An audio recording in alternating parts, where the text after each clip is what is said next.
Be me, name is Ryan. 33, project manager at a software consulting firm. Been here 5 years, manage a team of developers and designers. Company has about 80 employees, pretty balanced mix of men and women. Everything's been running smoothly until we get a new director of people operations. That's what they call HR now apparently, people operations.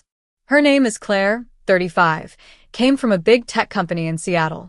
First day, she sends out this long email about her vision for the company. Lots of buzzwords like psychological safety and inclusive communication. I'm thinking, okay, standard HR stuff, no big deal. 2 weeks later, she announces mandatory communication training for all employees. 8 hours spread across 2 days. Attendance tracked, no exceptions. Day 1 of training starts, and Claire's standing at the front with a PowerPoint. Title slide says Dismantling Dominant Communication Patterns. Already getting a weird feeling about where this is going. She starts talking about how masculine communication styles harm collaboration. Shows statistics about how men speak more in meetings than women. How men interrupt women at higher rates, talk over them, dismiss their ideas. I'm sitting there thinking, yeah, that stuff happens. It's worth addressing. Then she gets to the new policy section, and everything changes. Puts up a slide titled New Meeting Guidelines for Male Employees. Rule 1. Men must wait 7 seconds after anyone finishes speaking before talking. Rule 2. Men are limited to speaking twice per 30-minute meeting. Rule 3. Men must preface all statements with the phrase, I want to add. Rule 4. Men cannot directly disagree with a woman's idea without first acknowledging its value. Rule 5. Violations will be documented and reviewed in quarterly performance evaluations. I look around the room, and every guy has the same expression. Mix of confusion, frustration, and disbelief. My colleague Derek raises his hand, asks if these rules apply to everyone. Claire says no, just male employees, because they're the ones who dominate. Another guy asks how this will work in client meetings and urgent situations. Claire says the rules apply in all professional contexts without exception. Meeting ends, and all the guys walk out in this weird silence. We grab lunch together, 6 of us from different teams. Derek's the first to speak. That was the most sexist thing I've ever heard. Mike from sales agrees. Imagine if they made rules like that for women. I'm trying to be reasonable. Maybe we're overreacting. But then Carlos from IT pulls up the policy on his phone, reads it again, and says this is textbook gender discrimination. We sit there trying to figure out what to do. Derek suggests we just follow it exactly as written and see what happens. If we push back, we'll get labeled as resistant or defensive. But if we comply perfectly, maybe they'll see how absurd it is. Everyone agrees. We'll do complete compliance starting Monday. Weekend passes, and I'm thinking about how this will actually work. I manage a team of 8 people, 3 women, 5 men. We have daily stand-ups, sprint planning, client presentations. How do I communicate effectively with a 7-second delay and 2 speaking turns? Monday morning comes, and our first stand-up is immediately weird. Sarah gives her update about the design mock-ups she finished. Everyone's just sitting there in silence, counting to 7. I glance at my watch, see 7 seconds pass, then speak. I want to add that those mock-ups look great, Sarah. Then I stop talking. That's one of my 2 allowed statements. Jenny gives her update about the back-end API progress. 7 seconds of silence. Then Mike speaks. I want to add that we should review the API documentation. He stops talking immediately. That's his first turn. The stand-up that normally takes 15 minutes takes 35 minutes. Every update followed by awkward silence while we all count to 7. Every statement prefaced with I want to add like we're in kindergarten. After the stand-up, Derek pulls me aside. This is going to be a disaster for actual work. I know, but we're following the policy exactly as written. That afternoon, we have a client call with a potential new contract. Big company. They're considering hiring us for a 6-month project worth $300K. The call is me, Derek, Sarah, and the client's tech director. Client asks about our development timeline and process. Derek starts to answer, but Sarah jumps in with her thoughts first. She talks for about 2 minutes, finishes her explanation. 7 seconds of complete silence on the call. Client says hello, are you still there? I say yes, just being thoughtful about our communication. Then I want to add that Derek can speak to the technical timeline. Derek gives a 2-sentence answer then stops talking. Client asks a follow-up question. Derek has already used his 2 turns. So he just says, I want to add that Ryan can address that. I answer in minimal detail because I'm trying to save my second turn. The call is painful, information coming out in drips and drops. Client sounds confused and frustrated by the end. Says they'll get back to us and hangs up. Sarah looks at us. What just happened? We're following the new communication policy, Derek says. She looks confused. That policy is about not interrupting people. No, that policy has specific rules about how many times men can speak. She pulls it up on her laptop and reads it. I can see her face change as she realizes how restrictive it actually is. This is going to make our jobs impossible, she says. We know, but if we don't follow, it will get written up. Week 1 continues like this. Every meeting is a disaster. 7-second pauses after everything, men speaking in minimal sentences. Projects are slowing down because we can't communicate efficiently. Client relationships are suffering because calls feel stilted and weird. I start documenting everything in detailed emails instead. If I can't speak more than twice in meetings, I'll write novels afterward. Soon my whole team is doing the same thing. Every meeting followed by a 2,000-word email summarizing what we couldn't say. Claire notices and sends out another policy update. Men should not use written communication to circumvent the meeting guidelines. After-meeting emails should be limited to 200 words. Derek reads this and just starts laughing. She's literally restricting how we can write now, too. Carlos from IT suggests we start requesting recorded meetings. If we can only speak twice, we need to reference what others said. Suddenly, every meeting has someone recording it for documentation. Claire sees this happening and calls an emergency all-hands meeting. She's clearly frustrated, says we're not following the spirit of the policy. I raise my hand and wait to be called on. Claire, we're following the letter of the policy exactly as written. That's malicious compliance, she snaps. I want to add that we're simply being very careful to follow all rules. I stop talking immediately. That's my first turn. Another guy speaks up. We don't want any policy violations in our reviews. So we're being extra cautious about staying within the guidelines. Claire's face is red. The point is to make space for women's voices. I want to add that women's voices have plenty of space now. That's my second turn. I'm done speaking for this meeting. I literally put my hands flat on the table to signal I'm finished. Other guys start doing the same thing, hands on table after their second turn. Meeting continues with only women speaking and men sitting in silence. After 20 minutes, Claire dismisses, everyone looking furious. Week 2, and things are getting worse. We lose the $300K client. They went with another firm. Said our communication during the pitch call was unclear and disjointed. 2 other projects are behind schedule because coordination is breaking down. Claire calls me into her office for a one-on-one. Ryan, your team's performance has dropped significantly. I want to add that we're following all communication policies carefully. Stop saying I want to add before everything. That's Rule 3 of the meeting guidelines. We're not in a meeting right now. The policy says all professional contexts. I'm being thorough.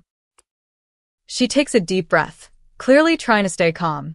Your team is behind on deliverables. Clients are complaining. What's going on? I want to add that communication has become challenging under the new rules. I stop talking. That's my first turn in this conversation. She stares at me. That's it. That's your whole explanation. I nod and say nothing, waiting for her to ask another question. Ryan, I need you to actually communicate with me here. But I've already spoken twice in this context. Can't risk a violation. Her mouth literally falls open. You're being ridiculous. This is a private conversation. The policy doesn't distinguish between private and public contexts. She dismisses me, and I leave. That night, Derek creates a group chat with all the guys on our team. He writes, we need to document everything. Every time we follow the policy and it causes a problem, write it down. Keep contemporaneous notes about how the rules prevent us from doing our jobs. We're going to need evidence when this inevitably escalates. Everyone agrees, and we start keeping detailed logs. Meetings where decisions couldn't be made because men hit their speaking limit. Client calls where we couldn't answer questions because we'd used our 2 turns. Projects delayed because we couldn't communicate effectively. By end of week 2, we each have 15 to 20 documented incidents. Week 3 starts with a major client emergency. Their system is down. We need to fix it immediately or breach our SLA. Emergency call with the client. Their CTO is on the line furious. Sarah starts explaining what happened, takes about 3 minutes. 7 seconds of silence after she finishes. Client CTO says, "Hello, is anyone else there?" I say, "I want to add that we're investigating the root cause." Then I stop talking, that's turn 1. Derek says, "I want to add that we've identified the issue in the authentication service." Stops talking, that's his turn 1. Client CTO asks what the fixed timeline is. Derek already used turn 1. Mike hasn't spoken yet. Mike says, "I want to add that Derek has that information." Client CTO's voice gets loud. "Can someone just tell me when this will be fixed?" Derek uses turn 2, approximately 90 minutes. Then he goes silent. That's both his turns. Client asks what caused it. Derek can't answer anymore. I use turn 2, server configuration error. We're implementing the fix now. Then I go silent too, both my turns used. Client CTO sounds exasperated. Why does this conversation feel like pulling teeth? Sarah explains that we have new communication guidelines. Client CTO asks to speak to someone in leadership. We conference in Claire, who has no technical knowledge. She spends 10 minutes talking about our company culture. While the client system is still down, client ends up calling our CEO directly to complain. CEO gets involved, and the system gets fixed. But the damage is done. Client is furious about our response time. Next day, CEO calls an executive meeting. I get pulled in along with Derek and 2 other team leads. CEO asks what the hell is happening with our client relationships. I look at Claire, who's also in the meeting. Then I lay out everything, the communication policy, the specific rules. How we've been following them exactly as written. How it's made it impossible to do our jobs effectively. Derek pulls out his documentation, shows the CEO logged incidents. CEO reads through it, his expression getting darker. Looks at Claire and asks, "You implemented rules that only apply to men." Claire tries to explain about dominant communication patterns. CEO cuts her off. "We just lost a $300K contract. We nearly breached an SLA with our biggest client. Team productivity is down across the board. All because of rules that restrict half our employees from communicating." Claire says the men are doing malicious compliance. CEO says they're doing exactly what you told them to do. If your policy creates these results when followed correctly, then your policy is the problem, not the people following it. He suspends the communication policy immediately. Says Claire will be working with legal to ensure no discriminatory policies going forward. Meeting ends, and I feel this massive weight lift off my shoulders. That afternoon, CEO sends company-wide email. The recent communication guidelines have been discontinued. All employees are expected to communicate professionally and respectfully, but without gender-specific restrictions on participation. Immediate effect, everyone can speak normally again. Next stand-up is the first one without the rules. It takes 12 minutes instead of 35. Information flows naturally, problems get solved quickly. Sarah says it's nice to have the team actually collaborating again, instead of doing this weird turn-taking thing. Derek agrees and mentions how much easier it is to just talk like adults. Over the next week, things return to normal. Project timelines get back on track. Client relationships start to repair. Productivity metrics improve across all teams. Claire is noticeably absent from most meetings. Turns out she's on a performance improvement plan. HR from corporate is reviewing all her policy implementations. Month later, Claire resigns to pursue other opportunities. That's corporate speak for they pushed her out. New HR director comes in. Much more reasonable approach. Focuses on actual harassment prevention and professional development. Not on restricting how half the company can communicate. 6 months later, I'm in a meeting with our CEO going over quarterly results. He mentions that the communication policy disaster was a learning experience. Says the company will never implement gender-specific work rules again. Asks me how things are going with the team now. I tell him honestly, much better. People communicate naturally. Problems get solved efficiently. Women on the team are speaking up just as much as before. Maybe more actually, because the meetings aren't weird anymore. He nods and says sometimes the worst policies come from good intentions. Claire genuinely wanted to help women be heard, but she went about it in the most counterproductive way possible. I agree and mention that the women on my team never asked for those rules. They just wanted respect and equal opportunity, which they already had because we hired competent people. CEO says that's the key. Hire good people and trust them to act professionally. Don't micromanage their communication based on their gender. Year later, I'm training a new project manager who just joined. She asks about the communication policies during onboarding. I tell her just be professional, respectful, and communicate clearly. She looks relieved and says her last company had all these weird rules about who could speak when and how often. Made everyone miserable and nothing got done efficiently. I laugh and tell her we tried that once. It lasted 3 weeks before imploding spectacularly. She asks what happened. I tell her the full story about Claire's policies. How the men followed them exactly as written. How it destroyed productivity and cost us clients. How it ended with the policies being scrapped and the HR director leaving. She shakes her head and says, why do some people think that you can force respect and inclusion through restrictive rules? I tell her because they confuse equality with equity. Equality is giving everyone the same opportunity to participate. Equity is forcing equal outcomes regardless of individual contribution. First, one works. Second, one breeds resentment. She asks how we handle communication issues now. I explain we have basic professional standards that apply to everyone.